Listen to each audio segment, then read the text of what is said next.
Donc j'ai publié des récits, des polars, Mont Blanc Noir. Ah, dis donc. Il n'y en a pas beaucoup, hein, on n'en aura que 4 pour le moment, mais tous les gens sortir 3 ou 4 par an.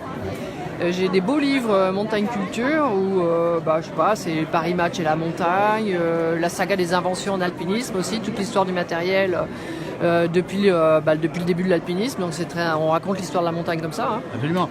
La montagne ne vous lâche pas, Catherine.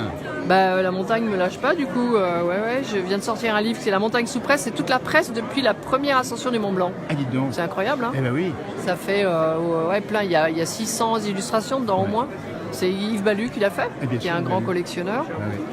J'ai toute l'histoire de l'escalade dans les Dolomites, parce que les Dolomites, c'est quand même l'origine de l'escalade. Absolument. Voilà, j'ai l'histoire de toute l'escalade.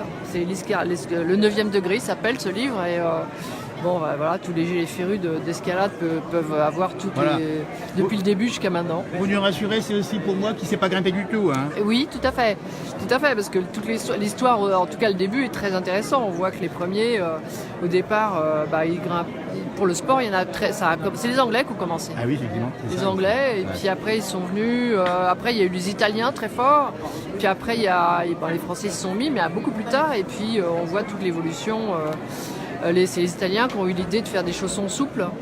Et puis après, c'est Pierre Alain, notre Français, qui a inventé le chausson d'escalade. Enfin, voilà. C'est une belle histoire en tout cas. Ça, mais... La montagne se vit, mais la montagne se lit également, parce que la montagne, c'est aussi un peu beaucoup de fantasmes, beaucoup de choses incroyables, la montagne. Et vous savez ce que c'est, vous, en particulier, hein? Oui, puis alors ce qui est bien dans les récits, c'est que il y a des gens qui arrivent à mettre des mots, des beaux mots sur ce qu'on peut ressentir et sur leurs aventures. Alors c'est très grand public, hein, c'est pas moi me planter un clou et monter dessus, ça m'intéresse pas. Ce qui m'intéressait, c'est ce que les gens ont dans les tripes et du coup j'ai publié un livre de Doug Scott. J'ai publié le livre de Jacques Ramouillet aussi, qui est très drôle d'ailleurs en plus, parce qu'il parle de ses ascensions de façon très drôle. Il y a Pierre Pili aussi, qui est à Chamonix-Langtang, c'est un médecin des secours en montagne à Chamonix et au Népal, et qui raconte comment il vit les secours.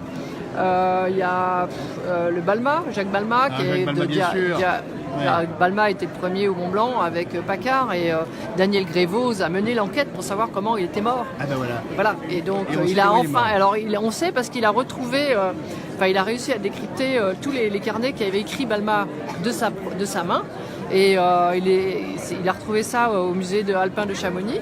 Et en décryptant ces carnets, il s'est rendu compte que c'est pas du tout le Balma qu'on avait imaginé. Et donc c'est très intéressant. Hein. Et ça se lit comme un roman. Eh bien écoutez, la montagne qui se lit comme un roman, c'est formidable. Et puis tiens, allez, ça c'est vous qui l'avez écrit, un livre de Catherine Destivelle, L'escalade tu connais.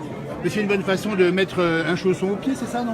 Je raconte l'histoire de l'escalade et puis comment on peut démarrer l'escalade. Voilà. C'est pour les jeunes à partir de 8 ans jusqu'à 70 ans. Hein. Voilà, on rappelle juste l'endroit où vous vous situez, donc pour les ouvrages qui sont ici, qu'on m'a montré ici, à quel endroit on peut les trouver, votre adresse exacte ou l'édition? Ma maison d'édition, elle est aux Ouches. Elle est aux Ouches, dites donc, Catherine Destivelle. Aux Ouches. Et qui grimpe encore, Catherine, j'imagine. Quand j'ai du temps. Ouais. Quand j'ai du temps. En tout cas, bravo pour votre parcours exceptionnel, Catherine. L'une des toutes meilleures de ces générations, on le dit bien. Et qui, en plus, en solo souvent, en plus, c'est ça, vous, hein? Oui. Et moi, je suis admiratif, bravo. Moi qui sais à peine grimper dans les montagnes à vaches, figurez-vous. Merci et belle journée à vous. Elle était présente au Salon du Livre, on dit bien, à Thônes. Catherine Destivelle, édition du Mont Blanc. À tout bientôt. À tout bientôt. Merci, au revoir.